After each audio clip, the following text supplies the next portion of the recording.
Thank you again for having me here with you today. My name is Damian Flisak, indeed. I'm a copyright lawyer. For the last 20 years, I've been dealing with copyright stuff, and for the last 6 years, I'm trying to follow the AI development, particularly this kind of AI, which we called generative AI. And since you all have already some experiences with ChatGPT, with Stable Diffusion, DALL-E, and Crop, and stuff like this. And at the very beginning, you've been very curious with this kind of transformers. But with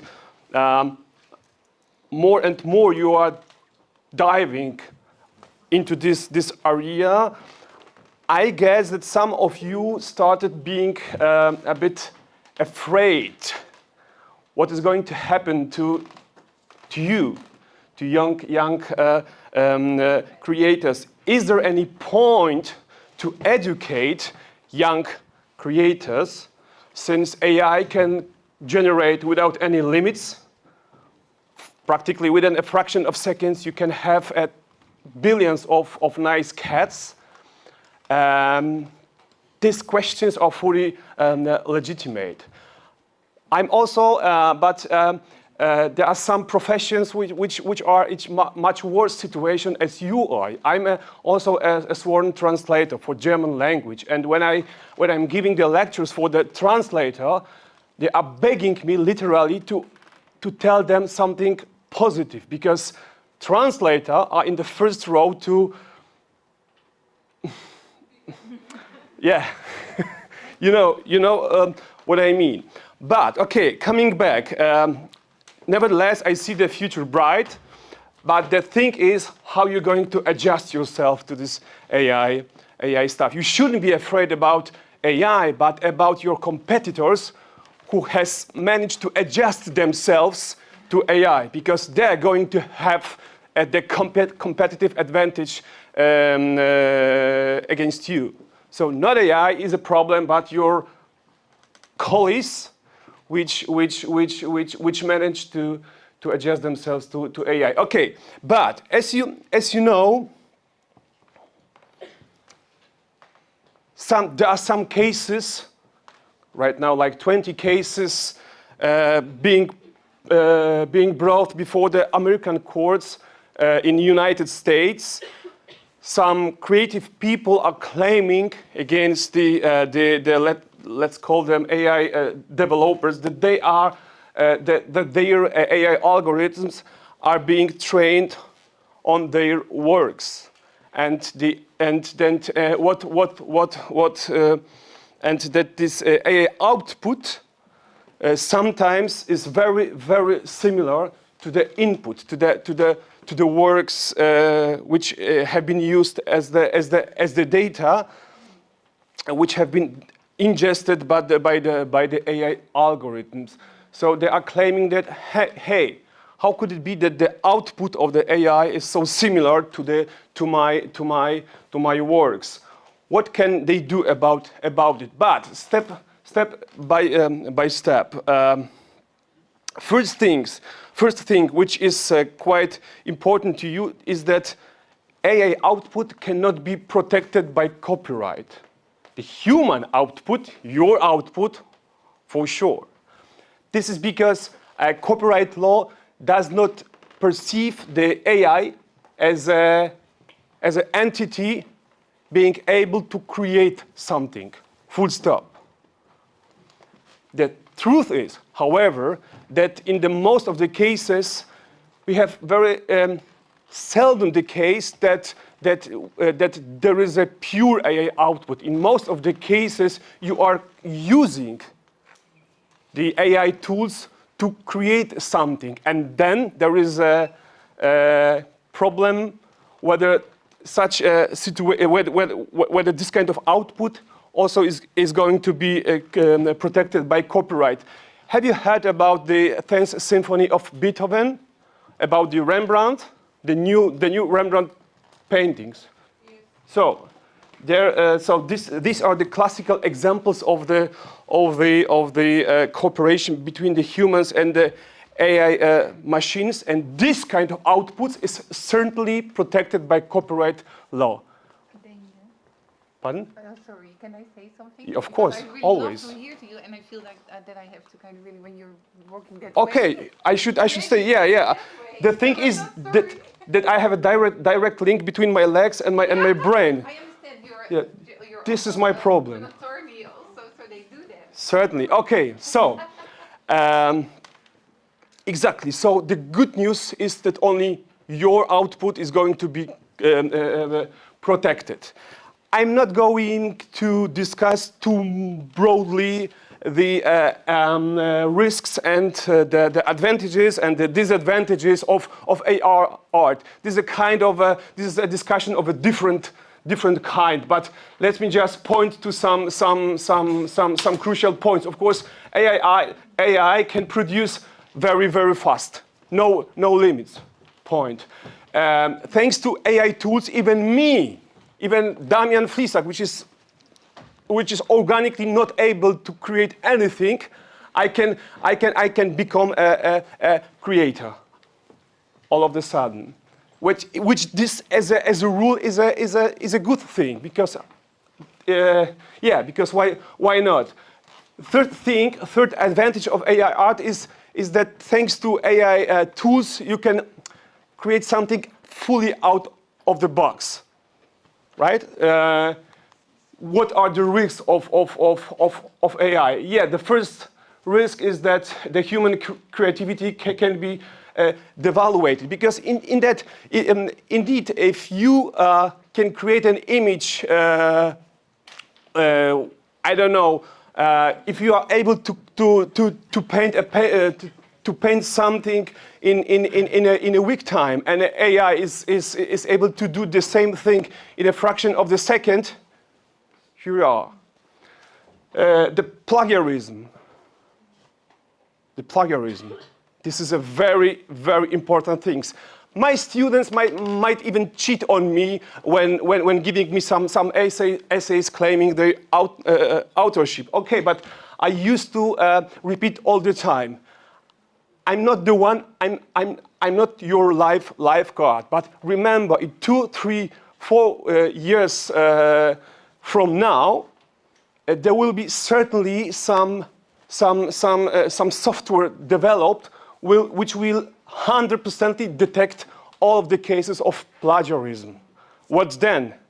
If you, for example, become a Ministry for Foreign Affairs in Poland, and sorry by giving your example, but you know, and being spotted as a cheater, would it be nice? I don't think so.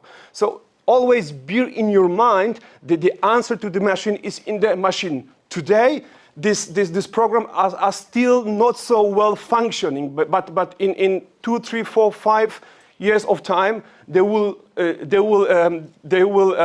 work perfectly. What then? Stupid. Job losses. I don't know. Maybe some of you are going to lose your jobs, but certainly many others will gain a new jobs, because, like, for example, I don't know, a new job could be, for example, a famous prompt engineer, for example. So you have to adjust yourself to the AI. Okay, so what is my point? The main claim of your American colleagues from the United States is that the AI is stealing their identity, their style, their creative modus operandi. This slide,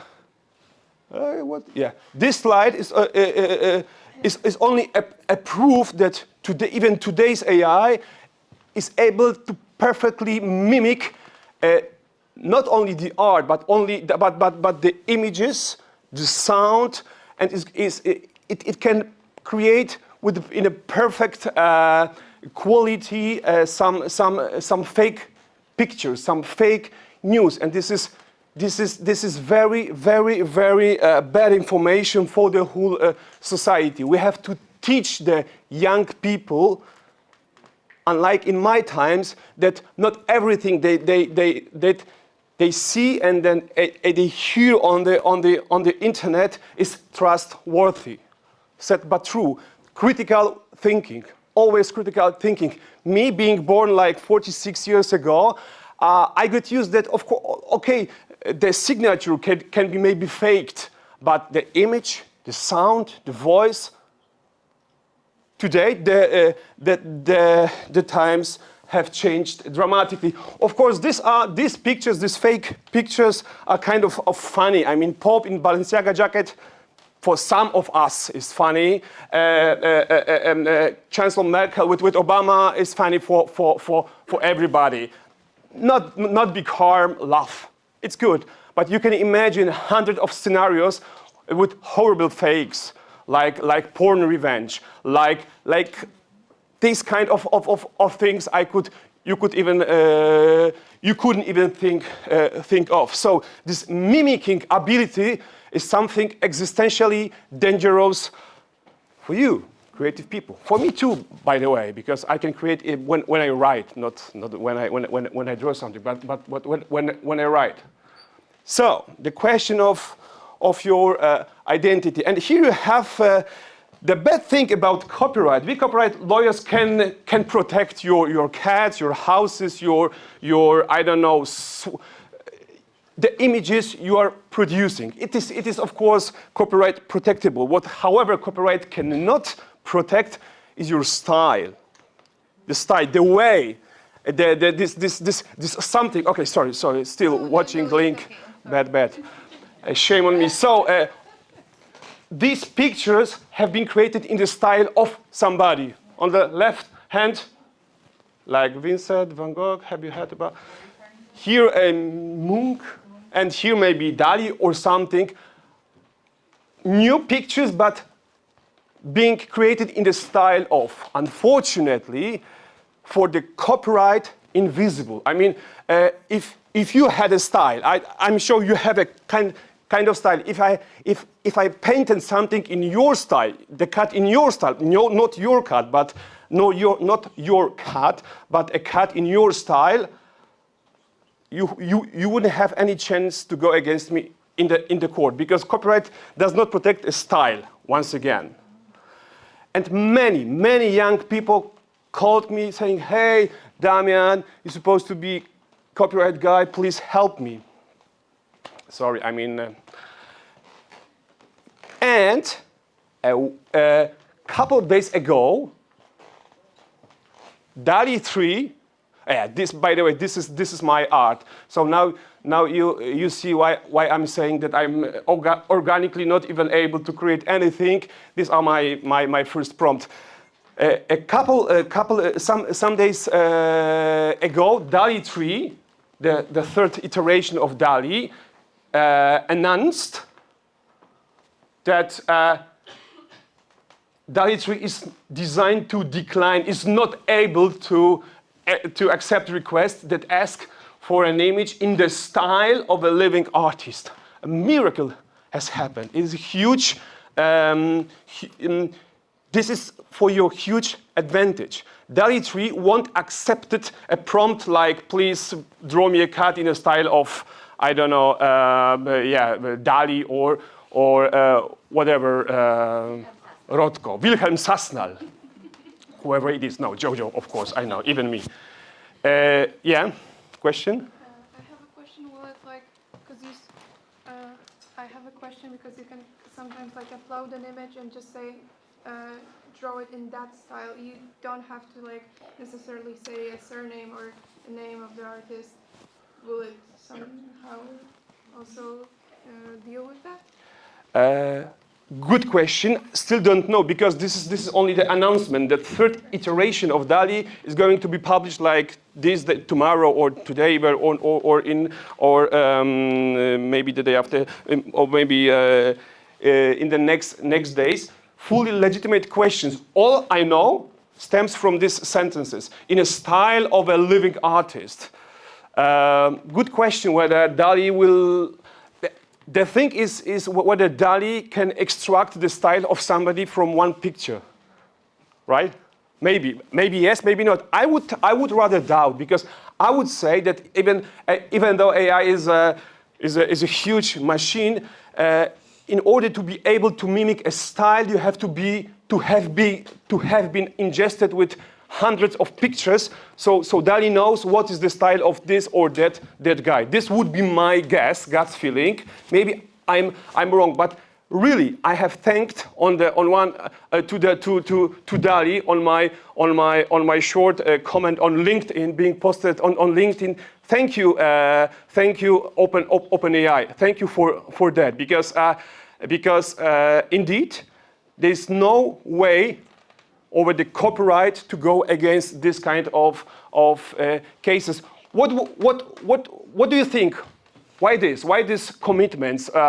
Are these AI developers so like good uncles which care about your future, or maybe there are other interests? What would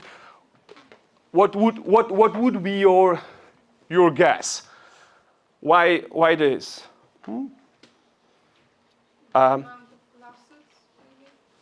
Very good point. Maybe on one hand, well, officially they say, because we care about you. We do care about society. Okay. We are honest competitors and so on and so on. But on the other hand, more and more lawsuits. On the other hand, they know that the whole global creative community has united itself to do something about it. As a matter of fact, for the time being,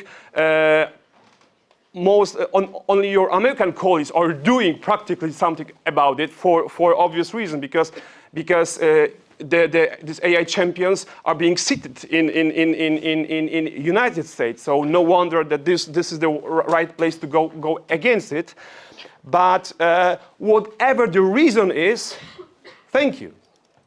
By the way, the Microsoft, I did not put the slide on it because it's a slightly bit more sophisticated, and yeah, the Microsoft which released the Copilot. This is also a kind of a generative program. Microsoft said that if you are using the Copilot as it is, without any interaction with this, without changing anything in the Copilot, if somebody goes against you because of your output when using Copilot, they assume the liability. They will help you to get out of this mess. You know, this is also a second step. If Microsoft said something like this, and OpenAI said something which is beneficial for you, for me it is a clear sign that something eventually is going to change. That they, for whatever reasons, they are giving you certain space for human creativity. Yes. Okay. I'm supposed to have a speech for 15 minutes, so I'm about to end. What is the future? Again, there is no doubt that AI tools are going to develop. What we are seeing right now, this generative stuff, is a kindergarten. Is only very, very beginning. We don't know which way this development is going to take. We simply don't know. But certainly we are at the very beginning, and look how advanced it is, how damn advanced it is. This is this mathematical devils. So where are we going to end up? We don't know. More people will use AI art tools. Probably, like me, why not? But for fun. Copyright issues will arise. Certainly, if there is any legal regime which can make these AI giants kneel, then it is a copyright. This is a copyright. You know, kneel. Kneel before you is copyright. Humans must retain creative vision. Of course, because you know what is the difference between your cards and the cards which is even prettier, generated by AI, is that behind your cut there's a real human impact. There is a real interaction between you and the whole society. That this cut gets out of your head. And it has really huge value. Behind the cat being generated by AI, there's nothing. The cut being generated by AI is nothing like but the result of some mathematical formula done by computers. And this is, for us copyright lawyers, this is very, very, very important. Of course, this example with cut might sound stupid, but you know what I mean. Put in the place of a cut some more sophisticated and more ambitious works. You are drawing because out of your heart and your mind. And this why my questions I asked at the very beginning was provocative, whether there is a point in educating people like you. Of course, because you are the salt of the earth. Sól ziemi. I don't know. It doesn't make sense, but this is what I think. Okay, so as you see, copyright lawyers are deadly serious. This is the way how we make our money. So this is the time for the questions, and I'm sure that you have 1,000 of them. Feel free to ask.